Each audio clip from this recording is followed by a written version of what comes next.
bonjour, bonsoir. Tout dépend de l'ère à laquelle vous nous suivez. Nous sommes bel et bien sur la radio-télé Évangile Éternel, ARTEE en sigle. Et aujourd'hui, nous sommes dans une nouvelle émission, Tout en vrac. En tout cas, cette émission diffère de l'émission parce que vous reconnaîtrez déjà votre présentateur, le frère Pelé Madi, mais nous sommes différents aujourd'hui. Aujourd'hui, nous allons parler des choses que nous allons ramasser, des choses que nous sommes en train de parcourir dans la rue, que nous sommes en train de voir. Et cela nous ramène à rappeler des invités pour qu'ils nous en parlent. Je vous signale que cette émission n'est pas une émission préparée, c'est une émission spontanée. Que Dieu vous bénisse. Mais je ne suis pas seul, je suis avec mon co-présentateur. Bonjour. Bonjour Papa P. Tout en vrac. Nous sommes là, nous ramassons et nous balançons. Nous venons chez vous, nous vous posons des questions sur tout. Nous parlons de la religion, de la société, de tout ce qui se passe dans la communauté. Alors préparez-vous parce que vous allez tout entendre. Tout en vrac. Merci, mais vous vous présentez aussi. Je suis Peter Abel Mbanda et je vous salue encore une fois de plus. Merci beaucoup. Alors, nous avons un nouvel invité aujourd'hui et je crois que vous allez aussi être heureux de le recevoir, comme nous sommes aussi heureux de l'avoir reçu. Bonjour, papa. Bonjour. Est-ce que vous pouvez aussi vous présenter? Oui, je suis docteur Kalo Kabunda.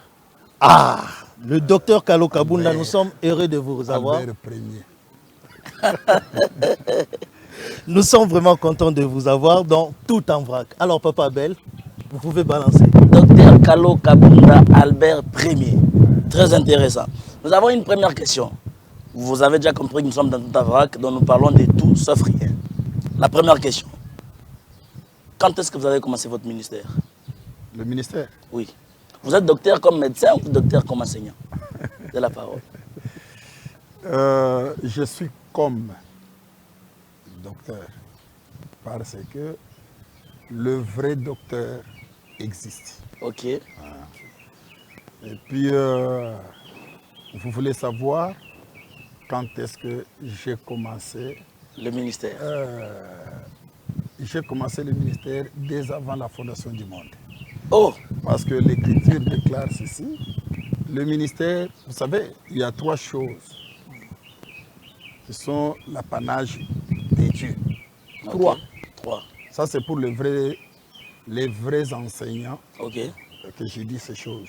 Il y a trois choses, les domaines privés de Dieu. C'est le salut.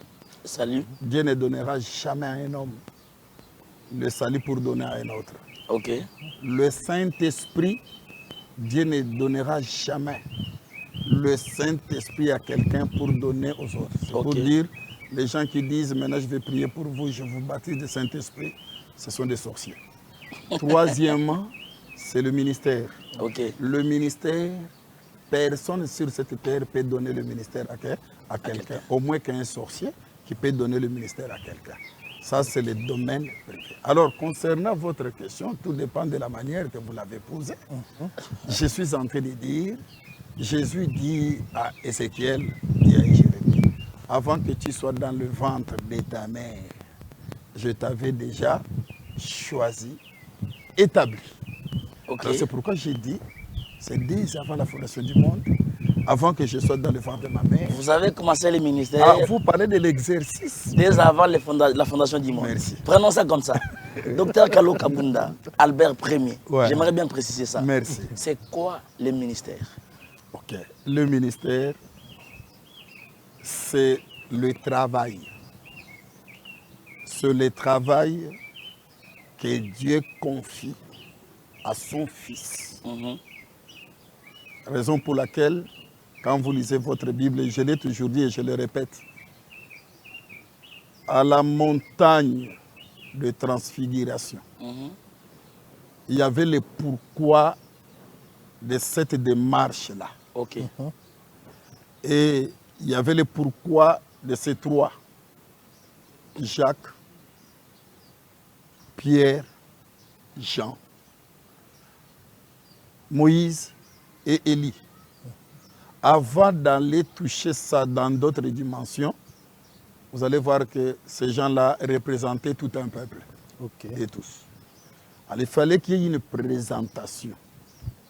C'est cette présentation que Jésus, que Dieu le Père va faire sur un homme qui était sur la terre, pour montrer que cet homme-là était tout autre. Il présente des choses. Celui-ci est mon fils, bien-aimé. Donc, c'est le salut. Après, il ajoute, écoutez-les, le ministère. Ok. Donc, le ministère, c'est les écoutez-les. Le ministère, c'est les écoutez-les. Voilà. Merci beaucoup, docteur Kalo Kabunda, Albert Premier. Merci. Voilà votre deuxième question. Le ministre de Dieu, un ministre de Dieu, peut-il faire la politique? D'abord, le ministre de Dieu, si vous le voyez faire la politique, je ne sais pas de quelle politique, parce que vous pouvez trouver des entre guillemets, ministres rusés, qui vont définir la politique, l'art de diriger, l'art de cela, tout ça, des rusés. Mais je ne sais pas. Votre question. La politique du gouvernement. Ok. Est-ce qu'il peut... Il est ministre de Dieu? Il est député au Parlement. Bon. Sénateur. Mais quand vous lisez dans la Bible, dans Actes des Apôtres, vous verrez que les apôtres ont dit, on leur avait seulement demandé de distribuer à manger contrôlé. Okay. Ils ont dit... Lisons ça, c'est... Je ne sais pas si ça vous dérange de lire. Non, ça ne nous dérange pas. Parce que si je réponds bibliquement, c'est mieux. Donc, je vis, la Bible dit que nous avons comme les témoignages, les apôtres aujourd'hui, parce que nous sommes de la nouvelle alliance. Vous êtes dans Actes des Apôtres, je suis dans Actes des Apôtres chapitre 6. Je commence à partir du verset 1. En ce temps-là, le nombre des disciples augmentait. Les hellénistes murmurèrent contre les Hébreux parce que leurs veuves étaient négligées dans la distribution qui se faisait chaque jour. Les 12 convoquèrent la multitude des disciples et dirent, il n'est pas, c'est ça la réponse, il n'est pas convenable que nous laissions la parole de Dieu pour servir aux tables. Seulement servir aux tables. Okay. Regarde, servir seulement aux tables. Il n'est pas convenable. Et dans le verset 3, c'est pourquoi, frères, choisissez parmi vous cet homme. S'ils veulent faire la politique, ils font la politique. Okay. Verset 4. Nous continuerons, parce que vous devez savoir que la politique, c'est une charge. Okay. Donc, un homme qui réellement, je parle d'un homme qui a reçu réellement l'appel divin. Okay. Un appel qui est passé par la procédure que la Bible dit. Je ne parle pas des gens qu'on a introduits. Okay. Et les gens qui sont devenus d'eux-mêmes. Je ne m'adresse pas à ces gens-là. Je dis, le ministère, c'est écoutez-les. Écoutez-les, c'est-à-dire, ils vont parler. Et ils ne vont pas parler d'eux-mêmes. Ils vont parler de quelqu'un. C'est quelqu'un-là, c'est Jésus-Christ. Jésus-Christ même, vous savez que le ministère, c'est le Saint-Esprit. Le ministère, c'est le Saint-Esprit. C'est pourquoi même, vous allez voir, quand Jésus parlait du Saint-Esprit, il a dit, quand il viendra, il ne parlera pas de lui-même. Il prendra ce qui est à moi, c'est ce qu'il vous annoncera. C'est ça, le ministère, ce n'est pas un individu. Et comme le ministère, c'est une charge.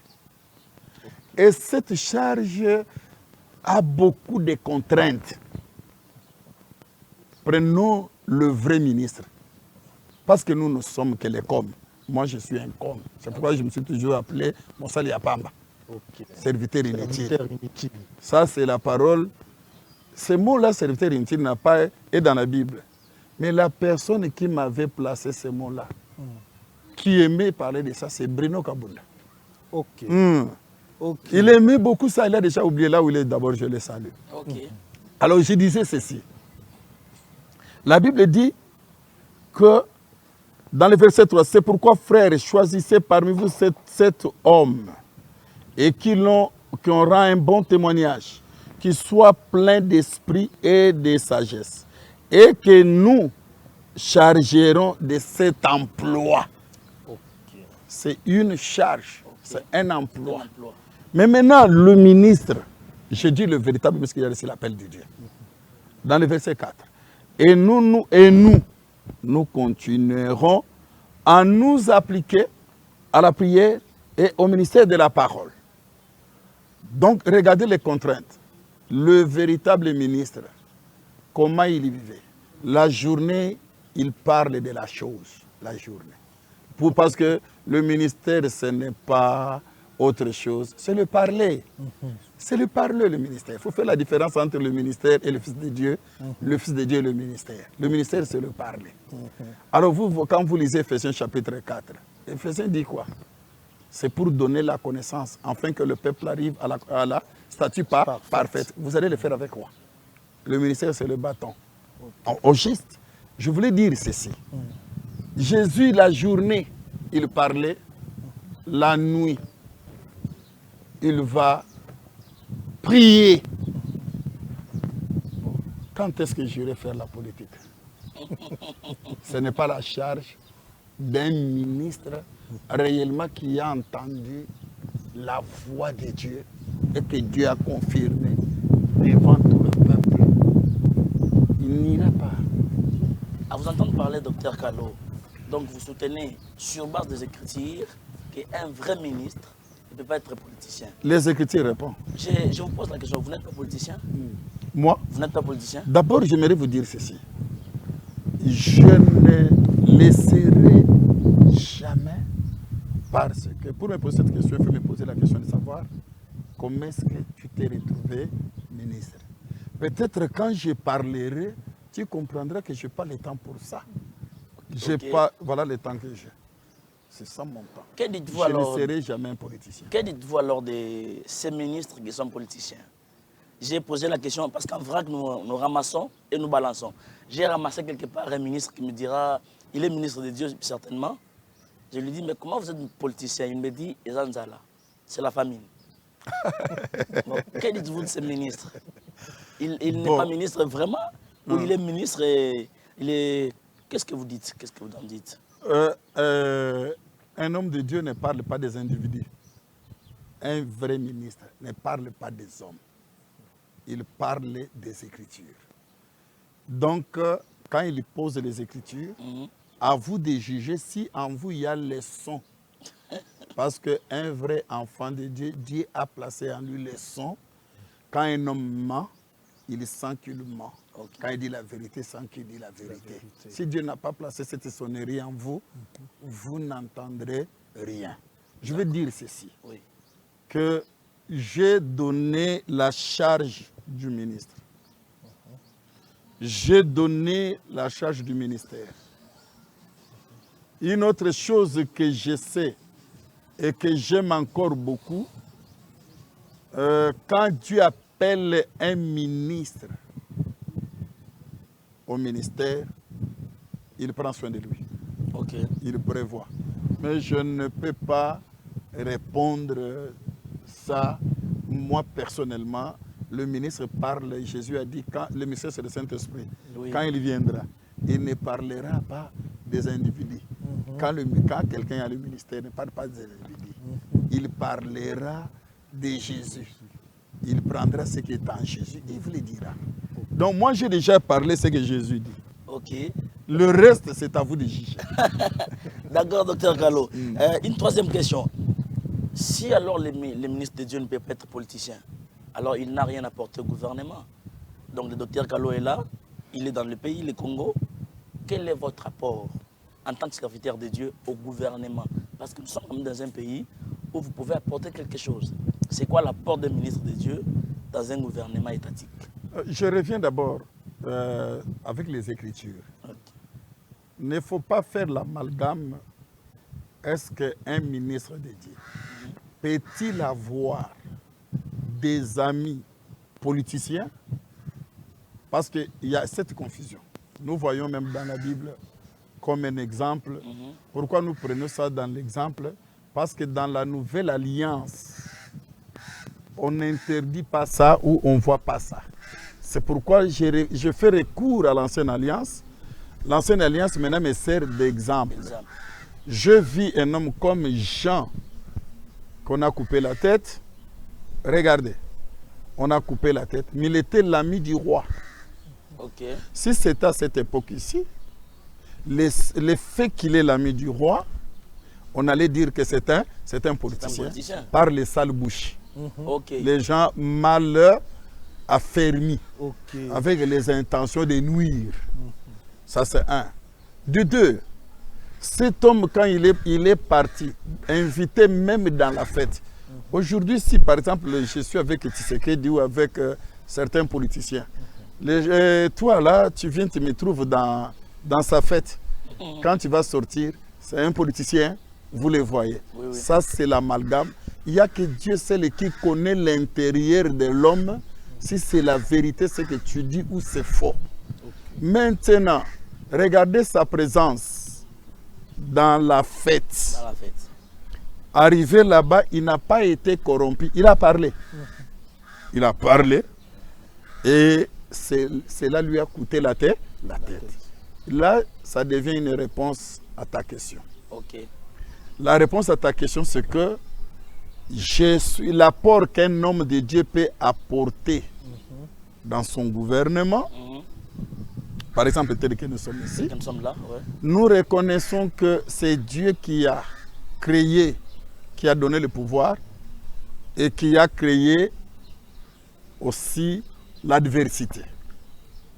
Et l'homme de Dieu est là pour condamner ce que le pouvoir fait quand cela est anti-parole ou ce n'est pas pour le bien-être de notre population. Vous comprenez?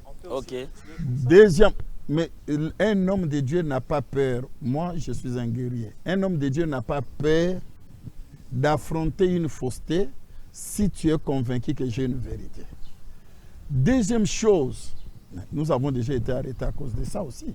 Deuxième chose, si l'opposition aussi, parce que l'opposition est si biblique, si l'opposition ne se comporte pas bien, un homme de Dieu condamne. Si l'opposition se comporte bien par rapport à la parole, nous encourageons. Donc c'est ça l'apport de l'homme de Dieu. Un homme de Dieu, c'est celui qui parle. C'est celui qui n'a pas de parti pris. C'est celui qui fait être appelé un homme de Dieu, c'est avoir un bon jugement. C'est un homme qui a le sens, qui a l'éthique d'un bon jugement. Donc je peux apporter... parce qu'il y a des choses auxquelles l'homme de Dieu ne doit pas se taire dans la ville, dans le gouvernement, par exemple. Avoir son courage, ne pas se laisser corrompre, dire que ça, selon la Bible, ce n'est pas la parole. Et pour vous donner le deuxième témoignage maintenant, dans la Bible, dans Actes des Apôtres 4, 5, les autorités ont appelé les apôtres. Ils n'ont pas refusé. Ils ont répondu à l'appel. Si les autorités vous appellent, il ne faut pas refuser, il faut y aller. Maintenant, ça dépend qu'est-ce que vous allez dire. D'accord. Donc, vous dites que si les autorités nous appellent, on peut partir. Il faut partir. Donc, ils peuvent aussi nous appeler pour faire une propagande à l'église ou dehors. On peut partir alors, en tant qu'homme de Dieu. Si les autorités vous invitent pour faire la propagande, premièrement, vous partez. On ne condamne pas quelqu'un sans l'avoir entendu. Il ne faut pas avoir de présomption. Toute personne qui condamne quelqu'un et qui, sans l'avoir entendu, cette personne-là n'a rien à voir avec la Bible. l'histoire de la Bible, non. Dans l'histoire de la Bible dit quel qu'en soit. Alors, il faut aller voir les autorités. Maintenant, les autorités vous proposent. Il faut voir maintenant ce que les autorités vous proposent là. C'est pour l'intérêt des individus. Quand on parle de la propagande de qui? Si c'est l'intérêt des individus qui sont au pouvoir ou les intérêts des individus qui sont dans l'opposition, maintenant vous avez l'homme de Dieu, c'est celui qui a toute la connaissance, qui est bien nourri par l'Éternel. Et alors comment il va faire? Le travail qu'il va faire, c'est quoi? Le travail qu'il va faire, premièrement, c'est travailler d'abord, dire aux gens, nous sommes prêts parce que nous devons voter. Nous devons voter. Nous sommes prêts pour le faire. Mais pour le faire, nous devons savoir c'est quoi les projets que vous avez. Okay. Si votre projet, un homme de Dieu doit être cultivé. Un homme de Dieu ne doit pas avoir de la bassesse. Facile à corrompre quand il voit l'argent. Il perd même ses valeurs. Et ça, c'est très important. Donc, très, très, très important. Donc, un homme de Dieu fait ça, premièrement. Donc, quand je vois le projet, et que ce projet, c'est pour l'intérêt de notre peuple, on ne vote pas l'homme, on vote le projet. Et si je trouve que ça, c'est pour vraiment le bien de notre peuple, je adhère. Mais si je trouve que cet homme n'a pas un projet, il a seulement l'argent pour m'acheter ou acheter les gens qui sont derrière moi, t'inquiète. Je prends l'argent parce que cet argent, c'est un bien mal acquis. La Bible dit au sacrificateur de prendre le bien mal acquis, mais je ne ferai pas ce que lui a dit. Prochainement, je lui dirai non. J'ai pris l'argent parce que c'est un bien mal acquis. J'ai récupéré, j'en mange, mais toi, je ne ferai pas ce que tu me dis. Docteur Kalo, Ouais. Donc vous acceptez que si le projet est bon, vous pouvez faire la propagande d'un politicien. Je ne ferai pas les propagandes d'un politicien. Si le projet est bon, je peux partager les projets avec d'autres personnes, comme toi par exemple. Si toi aussi tu trouves que c'est le bon projet, donc je peux te dire de le faire. C'est pas mauvais. Donc moi je parle du projet et pas d'un homme. D'accord. Une autre question, docteur Kalo. N'oubliez pas que nous sommes en train de parler de tout en vrac. Oui. Nous ramassons et nous balançons. Nous balançons encore une autre question. Docteur Kalo, Ouais. quelle doit être l'attitude, parce que vous êtes docteur, et selon la Bible, quelle doit être l'attitude d'un bon chrétien face aux rivalités étatiques? Je donne l'exemple. Nous avons le Rwanda qui menace la RDC. Et nous sommes sans ignorer qu'il y a des chrétiens au Rwanda, bien sûr. Il y a des chrétiens au Congo. Quelle doit être l'attitude d'un chrétien face à ces rivalités? Est-ce que les chrétiens aussi doivent attraper les Rwandais comme les païens les font, les tuer, les maltraiter, parce qu'eux aussi nous maltraitent? Oui, merci aussi pour cette question. Vous savez, je vais vous dire quelque chose de très important. Le chrétien ou un homme, parce qu'un chrétien, c'est quelqu'un, c'est une âme, c'est une brebis qui doit être conduite par le berger. Donc, concernant Rwanda, nous devons nous assurer que, par exemple, ce qu'on acquise Rwanda, pas Rwanda comme tel, Oui. Ce qu'on acquise le président Kagame, Oui. si cela est vrai. Et quand toi tu n'es pas un politicien pour aller là-bas et faire tes enquêtes, non. Ce sont les autorités donc qui font leurs enquêtes. Il vient vers nous en nous disant, regardez, il y a ça, Rwanda, le président rwandais fait ça. Fait ça, oui. D'abord, nous condamnons cette manière-là dans nos églises d'ailleurs. Parce que la Bible dit que toute autorité vient de Christ. Et quand nous nous assurons que le président Kagame fait ce qu'on nous dit là, nous ne pouvons pas avoir honte de dénoncer ça, condamner ça publiquement. Condamner ne veut pas dire haïr. Nous allons condamner ce qu'il fait. Nous allons demander à notre peuple de prier pour que ça s'arrête. Parce que l'esprit qui est assis sur lui, si c'est la vérité, c'est l'esprit de Caïn. L'esprit de meurtre. Ok. Alors il faut chasser cet esprit-là. Ça c'est un. Il faut chasser. Mais nous n'allons pas enseigner la haine. Si nous avons la possibilité de voir la personne, selon ce que dit la Bible, nous pouvons, s'il est accessible, si par exemple Kagame est accessible. Accessible, ouais. Mais la Bible dit on ne condamne pas quelqu'un sans l'avoir entendu. Donc vous pouvez l'affronter et lui parler. Mais où est le problème? Kagame n'est pas un Dieu. Si nous avons la possibilité d'aller devant Dieu et parler, mais un homme. Donc nous devons chercher à le voir, les hommes de Dieu aussi, pour lui faire voir que ce n'est pas ça. Sans mâcher les mots. Et s'il ne comprend pas, nous utilisons la procédure de la Bible. S'il ne comprend pas, nous allons publier ça et on condamne cela. Donc, je ne sais pas si j'ai donné réponse. Mais quant à haïr, tuer aussi les Rwandais, ça je crois même le président de la République qui prétend, entre guillemets, être aussi chrétien, je dis qu'il prétend, parce qu'il doit recevoir la vraie parole, il a été contre.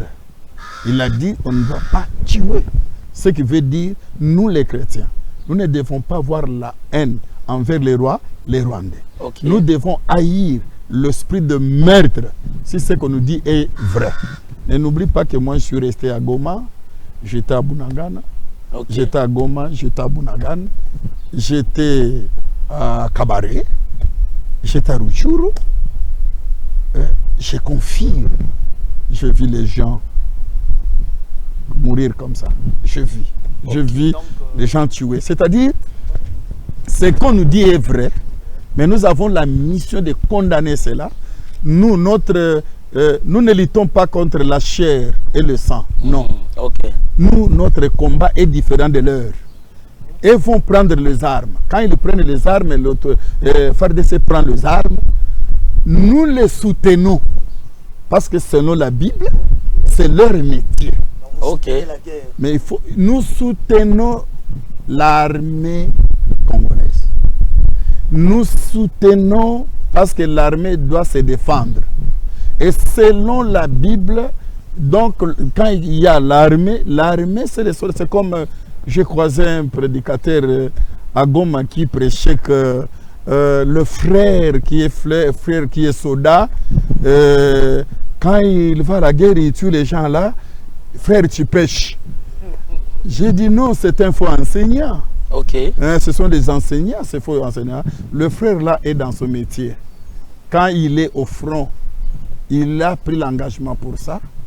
Quand il défend sa nation, ça c'est pas autre, nous ne sommes pas contre. Mais nous, le frère, nous ne sommes pas des soldats.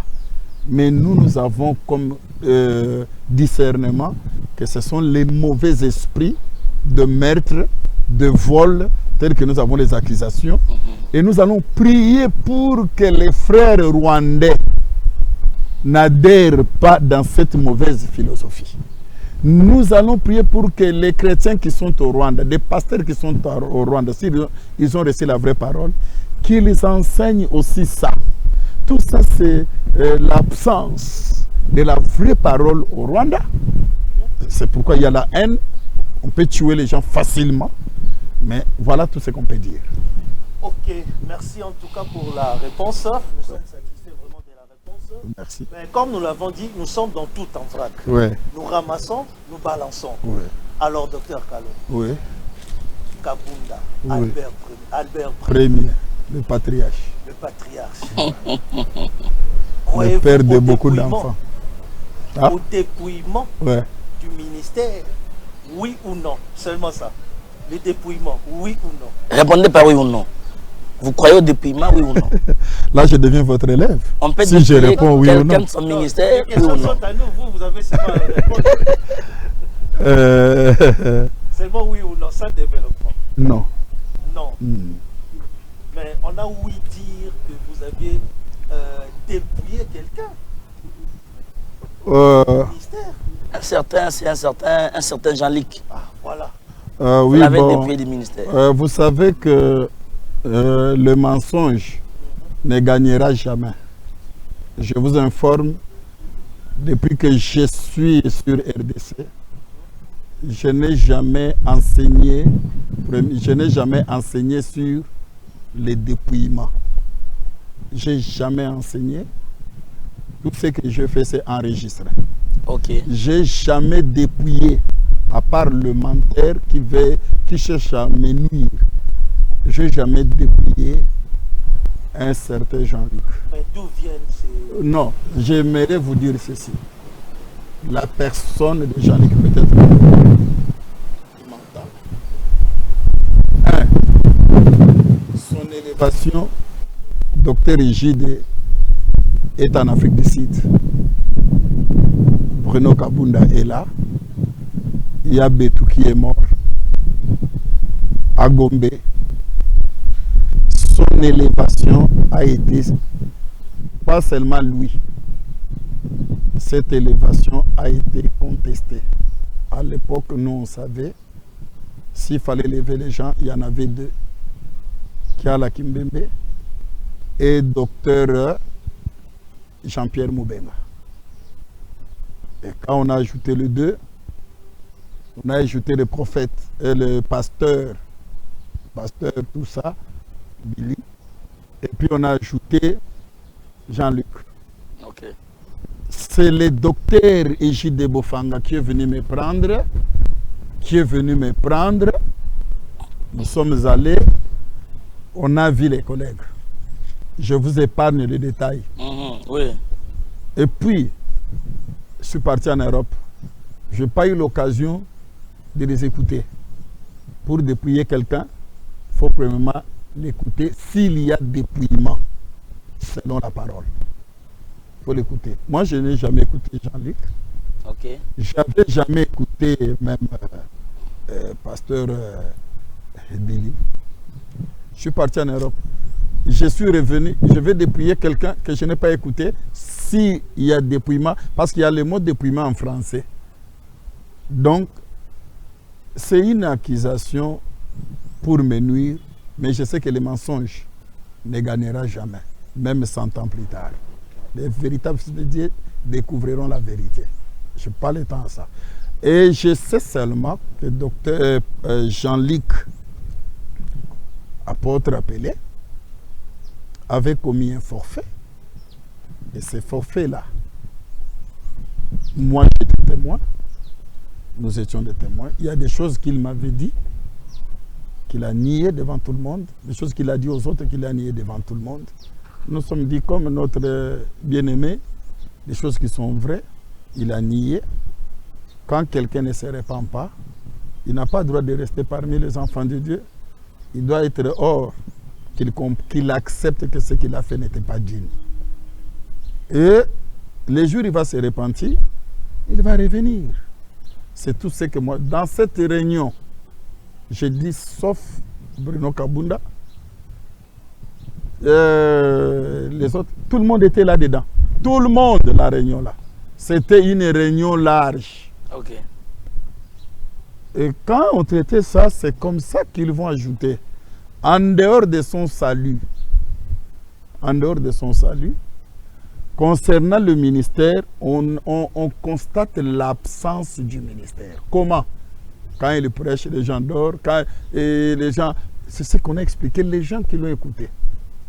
Et moi, étant le père qui était parmi eux, ils ont dit non, nous constatons l'absence du ministère.